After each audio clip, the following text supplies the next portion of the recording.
इस देश रहने वाले मेरे प्यारे हिंदू भाई, क्या आपने कभी अपने आप से पूछा है कि 80% आबादी होने के बावजूद आपके साथ अन्याय क्यों होता है?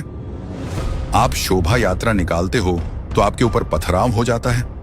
आपके मंदिरों के प्रसाद में मिलावट हो जाती है, जिसे खाकर आपका धर्म भ्रष्ट हो जाता है। आप ही के नेता आपका तिरस्कार करते हैं और आपके धर्म की तुलना एड्स से कर देते हैं, और आप रात को न्यूज डिबेट सुनते हैं और कुछ बहस करके छोड़ देते हैं। हर दिन आपको नया घाव दिया जाता है। कहीं आपकी चुप्पी आपकी कमजोरी तो नहीं बन गई? क्या ये आपके अस्तित्व खत्म होने की गारंटी बन जाएगी? जैसे कि प्लेसेस ऑफ वर्शिप एक्ट का कानून 1991 में लाया गया। इस कानून ने हिंदुओं से सबसे ऐतिहासिक और पवित्र पूजा स्थल को पुनर्प्राप्ति करने का अधिकार छीन लिया। कुछ पार्टियों को छोड़कर किसी ने इसके खिलाफ आवाज नहीं उठाई, और आज भी जमीयत उलेमाए हिंद, कांग्रेस समेत कई पार्टियां इस कानून के बचाव में सुप्रीम कोर्ट पहुंच गई हैं। लेकिन इसके विरोध में हिंदू एकत्रित नहीं हो पा रहे हैं, तो दोष कांग्रेस का है या हमारे बंटे हुए होने का?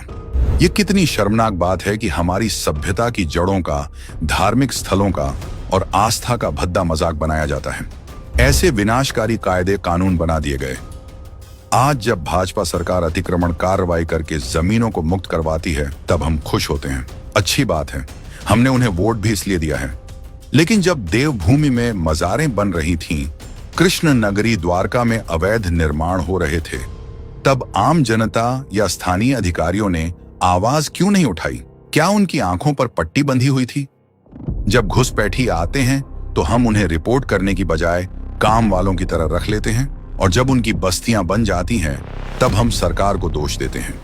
बाहर से आए लोग भारत में हज सब्सिडी ले जाते हैं, और हिंदुओं को कुंभ मेले तक के लिए मेला टैक्स भरना पड़ा है।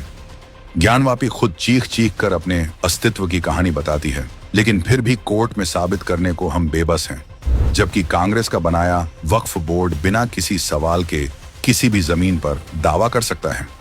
स्वामी असीमानंद जैसे संतों को मनगढ़ंत आरोपों पर जेल में डाल दिया जाता है, लेकिन कुछ राजनैतिक नेता सत्ता में आते ही आतंकियों को जेल से छुड़ाने का बीड़ा अपने कंधों पर लेते हैं। क्या इन सब को हम अपना नसीब मानकर नजरअंदाज कर दें?